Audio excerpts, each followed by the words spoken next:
I wanted to begin by asking you about the job of sort of adapting the play into the screenplay and then into the film. Well, you have to, whether it's a novel or a play, what you have to do, and which is really important, you have to keep the tone of that play, not just the narrative, but the tone of it. And there are things that, if you're going to make it into a play, things have got to go. I mean, the problem with the play is that the whole of the first act is exposition. Well, you know, it's boring. Right. Why do we need to be told all this? And so I shifted the emotional point of view onto Hester, which means that we can get rid of all that, because, you know, we don't need to be told that if we can show how she came into this situation where she's about to kill herself. But it's something more subtle than that, of thinking, well, if this little bit of an exchange is interesting, you know, not the rest of it, but this, where does it go? Mm. And that becomes something which is, the narrative is formed by, that, and that will tell you where to go, because the narrative is sort of impressionistic, but with flashbacks, which makes it a little more fluid than, well, this happened, that happened, and this is the result. Because the problem with cinema is that it's in the perpetual present.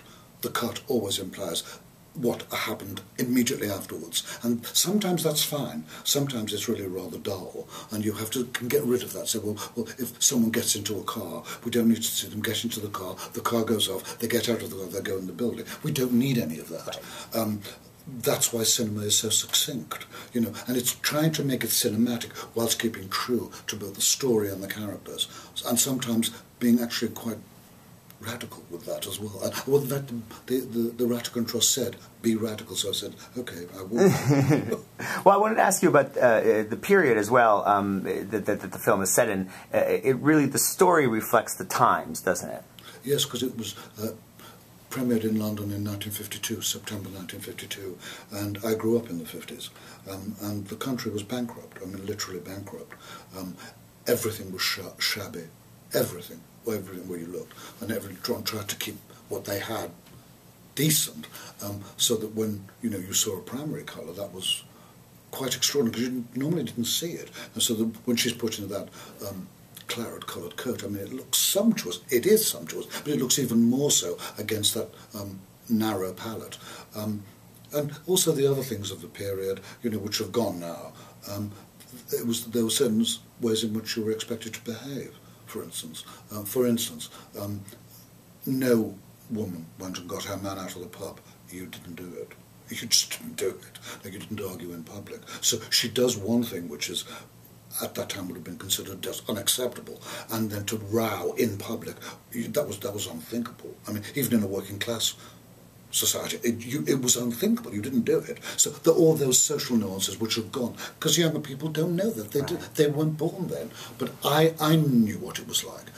So that helps too to create the period. And the look of the film, I wanted to ask you specifically about the lighting, because it seems to be, correct me if I'm wrong, specifically sort of blown out and dragged to sort of fit that time. Is that correct? Not really, no. What it is the interiors in houses, there was very little light. Mm. If you were lucky, you had electricity in the front room and perhaps the hall. Some people still had gas, but the rest of the house, there was no kind of lighting at all, none, because people couldn't afford it. So that's the dark, that's why the darkness. But also when there was light, it made things seem rich. I mean, particularly in the winter, I'd come home from school and the fire would be lit in the parlour, and it was dark outside, and everything was reflected in the furniture, and it seemed unbelievably sumptuous. It wasn't, but that's how it seemed. And I do love pools of light, because they give you a wonderful sense. So it's very warming when they're interiors, because of what you don't see. But I don't think I wouldn't use the word drab, because it was rich within a narrow palette, which is the difference, really. I'm terribly pedantic about such things. Yeah, no, but that's exactly what you were saying. Yeah, the narrow palette of, yeah. So that makes sense. That makes sense. I want to ask you about your inspirations in making the film. Maybe inspirations from other films, films of the '40s. David Lean, was there sort of that inspiration in your direction in the film? Well, the big women's pictures of the period, which my sisters took me to see when I was 9, 10 and 11 were things like Magnificent Obsession and All That Heaven Allows, Love Is a Many Splendid Thing. And then I discovered later on television, because these other films were made before I was born or was too young to see, like Letter from an Unknown Woman and Brief Encounter, so and The Heiress. All those had a huge influence, because when you see them, they're so wonderful, and they somehow embed them in yourself, and they come out of you refracted. But also that was true of the American musicals. I loved American musicals because my sisters did, so that was very much part of it as well.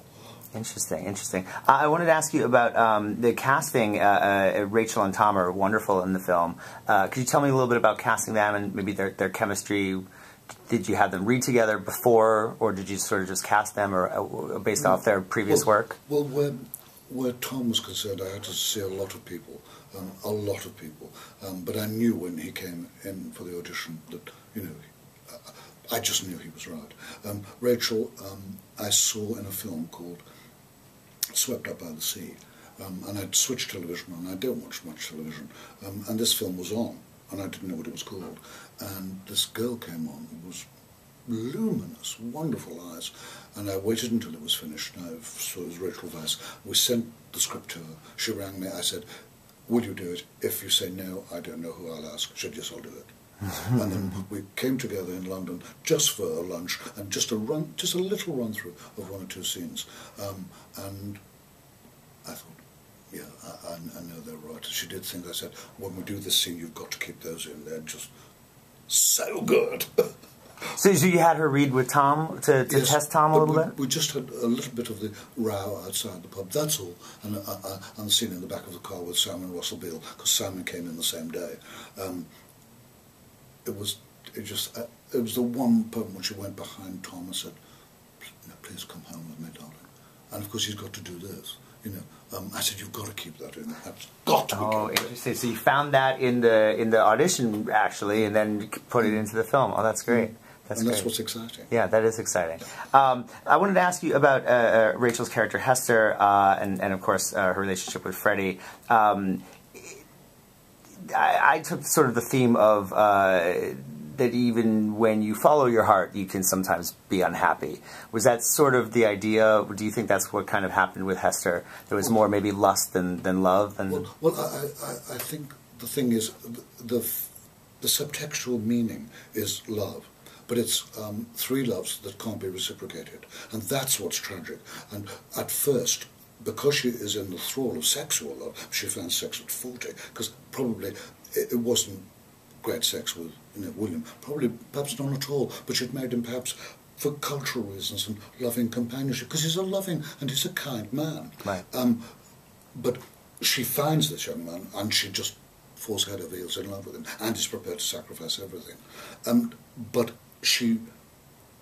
the real change is when she just does not realise it, but she realises subconsciously that she loves him so much that she's prepared to say, "If you're better off with him, I'll let you go." And that she only retains him in the morning, and then she wants to do his shoes, and the shoes don't need cleaning. And it's her last, just to be with him 2 minutes, 3 minutes longer, that's all. And then lets him go. That's what's tragic. I still think it's tragic. Yeah, yeah, yeah. Perfect. And then sort of tragic, definitely. And then, but her choice to not necessarily go back to the other life either, to really start her own life. Yes, I mean, and her future's bleak. I mean, she's not trained for anything, you know, and no doubt probably William will help her. But she's decided that she can't go back and live a lie. And once it's like seeing behind the veil. Once you see it, you're never the same. Never the same. And whatever that veil happens to be, once you've seen it, behind it, and you've seen the truth behind it, whatever that truth might be, you become changed. And she's been changed by that experience.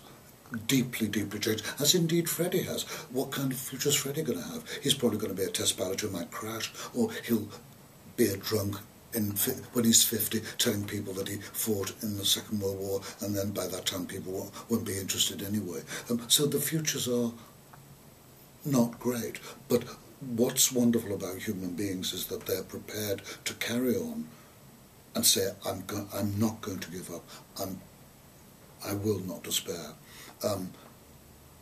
It's certainly not a happy ending, but then I don't think it should be, because I think real life is bleak in many ways. But the fact that someone has the courage to want to continue, I find that incredibly moving. And that's the hope. That's the hope. Implied hope. Yeah. And British. Yes, of course, implied hope.